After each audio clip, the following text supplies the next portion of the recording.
प्यारे बच्चों नमस्कार। आज के लेसन में हम कॉल्स इन एरियर के बारे में विस्तार से चर्चा करेंगे, क्योंकि पूर्व के अध्यायों में कंपनी अकाउंट्स के अंतर्गत अंशों के निर्गमन के बारे में हम चर्चा कर चुके। उनके संबंध में क्या क्या प्रविष्टियाँ होंगी। किसी अंशधारी द्वारा यदि मांग राशियों का समय पर भुगतान नहीं किया गया तो ऐसी स्थिति में उनके अंशों को जब्त किया था। उनके संबंध में क्या क्या प्रविष्टियाँ होंगी उनके बारे में हम पूर्व के लेसन में चर्चा कर चुके। उन अंशों का पुनः निर्गमन किया गया था, उसके संबंध में क्या क्या प्रविष्टियाँ होंगी उनके बारे में भी हम पूर्व में चर्चा कर चुके थे। आज अपन देखते हैं कॉल्स इन एरियर, यानी कि जब आपके अंशधारी द्वारा कंपनी द्वारा समय समय पर जो मांगी गई थी उनकी देय तिथि पर अंशधारियों ने भुगतान नहीं किया था। तो इस तरह से बहुत सारे आपके अंशधारी थे जिन्होंने समय पर मांगों का भुगतान नहीं किया। वो सारी की सारी राशि आपकी बकाया मांगें कहलाती हैं। इन बकाया मांगों के संबंध में कंपनी के अंतर नियम कंपनियों को क्या व्यवस्था है इसके बारे में भी अपन अध्ययन करेंगे। तो यदि कंपनी के अंतर नियमों में इस तरह की व्यवस्था है कि संचालक मंडल जो बकाया मांगे हैं उन पर ब्याज वसूल कर सकते हैं, और यदि कंपनी सारणी 1 को अपनाती है तो बकाया मांगों के संबंध में 5% वार्षिकी दर से ब्याज वसूल कर सकती है। ब्याज जो वसूल किया जाएगा उसके लिए समय जो आपकी निर्धारित तिथि थी उस तिथि से लेकर वास्तव में जो तिथि और जब उसका भुगतान किया गया है तब तक का ब्याज कैलकुलेट किया जाएगा। इसकी प्रविष्टि क्या होगी, और अंशधारी जब कभी इस ब्याज राशि का भुगतान करेगा तो ब्याज कंपनी के लिए एक तरह से इनकम है, क्योंकि इनकम को अपन क्रेडिट करते हैं। तो आपकी एंट्री हो जाएगी अंशधारी द्वारा बकाया मांगों के संबंध में जो ब्याज चुकाया गया है उसके संबंध में entry bank account DR to interest on calls in arrears account. ये जो वास्तव में जो ब्याज का पैसा चुकाया है उसके संबंध में ये एंट्री की जाएगी। संबंध में उसी लेखा वर्ष में जब आपको ब्याज प्राप्त हुआ था, लेखा वर्ष की समाप्ति पर इसकी ट्रांसफ़र एंट्री की जाएगी, क्योंकि ये प्रॉफिट है इसलिए इसको प्रॉफिट एंड लॉस अकाउंट को क्रेडिट करना है। और ये जो पैसा मिला है interest on calls in arrear के मध्य मिला है, इसलिए आपकी जो एंट्री होगी interest on calls in arrear account DR to profit and loss account, ये प्रविष्टि होगी।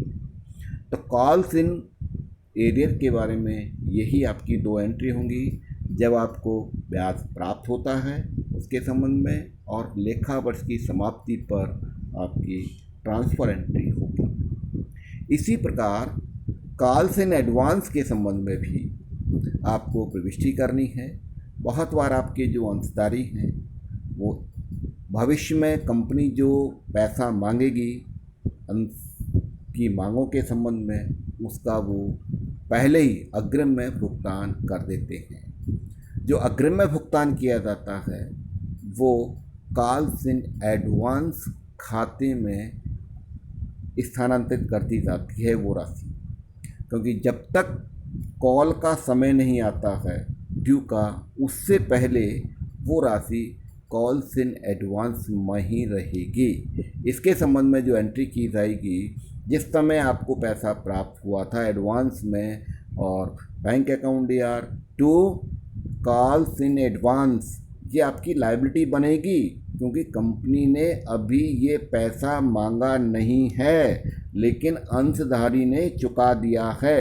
यदि लेखा वर्ष के अंत तक कंपनी इस पैसे को नहीं मांगती है तो ये लायबिलिटी रहेगी और लायबिलिटी साइड में दिखाई जाएगी। लेकिन जैसे ही कंपनी इस पैसे को मांगती है तब आपकी इस कॉल्स इन एडवांस से ही उस मांगों का समायोजन किया जाएगा।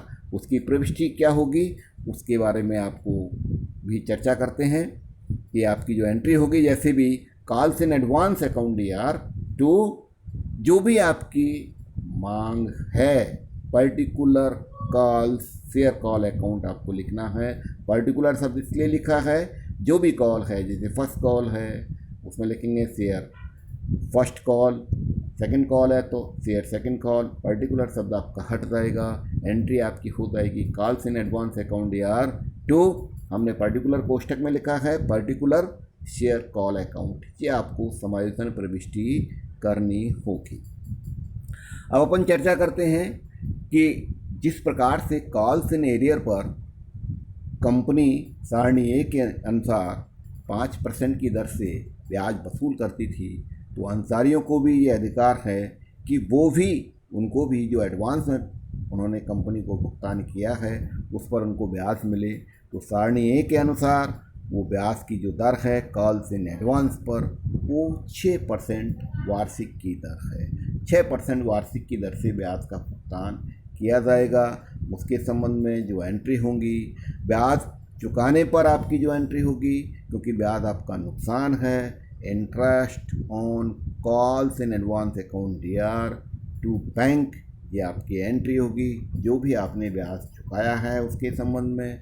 और दूसरी एंट्री होगी लेखा वर्ष की समाप्ति पर आपकी ये ट्रांसफ़र एंट्री होगी, क्योंकि नुकसान है और नुकसान को अपन लाभ हानि खाते में डेबिट करते हैं, तो profit and loss account DR हो जाएगा to interest on calls in advance, खाता आपका क्रेडिट हो जाएगा। तो ये तो रही आपकी कॉल्स इन एरियर के संबंध में। और कॉल्स इन एडवांस के संबंध में आपको ब्याज अगर सारणी ए के अनुसार क्या क्या दर से देना है, उसके संबंध में क्या क्या प्रविष्टि होनी है। तो अब अपन चर्चा करते हैं कि अंशों के निर्गमन के संबंध में। जैसे ही आपका कंपनी निर्गमन के लिए प्रॉस्पेक्टस इशू करती है, जनता में प्रविवरण जारी करती है, तो उसके लिए दो स्थितियां पैदा हो सकती हैं। यदि आपकी पॉपुलर कंपनी है तो उसको उसके अंशों को खरीदने में पब्लिक बहुत रुचि दिखाती है, तो वहाँ आपको दिक्कत नहीं आती है, वहाँ स्थिति आपकी ओवर सब्सक्रिप्शन की हो सकती है। लेकिन जहाँ कंपनी नई है, अभी पॉपुलर नहीं है, तो वहाँ आपके पास अंडर सब्सक्रिप्शन की स्थिति हो सकती है। तो न्यून अवधान कौन सा होगा? यदि कंपनी ने जितने अंशों को खरीदने के लिए निर्गमन किया है, आवेदन मांगे हैं जनता से, उससे कम अंशों को खरीदने के लिए यदि जनता द्वारा रुचि दिखाई जाती है या आवेदन दिए जाते हैं, तो वो आपके पास न्यून अभिधान कहलाता है। तो ऐसी स्थिति में न्यूनतम अभिधान के प्रावधानों को ध्यान में रखते हुए कंपनी आवेदित अंशों का आवंटन कर देती है और न्यून अवधान की दशा में किसी प्रकार के कोई समायोजन की आवश्यकता नहीं होती है। उदाहरण के लिए मान लो कंपनी ने 10,000 अंशों को खरीदने के लिए जनता से आवेदन पत्र मांगे, लेकिन जनता ने सिर्फ 8,000 अंशों के लिए खरीदने के लिए ही आवेदन पत्र प्रस्तुत किए, तो ये अंडर सब्सक्रिप्शन कहलाएगा। 2,000 अंशधारियों ने 2,000 अंशों को खरीदने के लिए कोई रुचि नहीं दिखाई है, तो 8,000 ही अपन उसको मान के चलेंगे और ये अंडर सब्सक्रिप्शन की स्थिति होगी। एडजस्टमेंट आपको कहीं कुछ नहीं करना है। लेकिन यदि ओवर सब्सक्रिप्शन की स्थिति होती है, कंपनी पॉपुलर है और पॉपुलर स्थिति की दशा में आपके पास जो जितने अंशों को खरीदने के लिए जनता से आवेदन मांगे थे उससे अधिक रुचि उन्होंने दिखाई है, ज़्यादा एप्लीकेशन आ गई हैं। तो ऐसी स्थिति में जो ओवर सब्सक्रिप्शन की स्थिति कहलाती है और ऐसी स्थिति में संचालक मंडल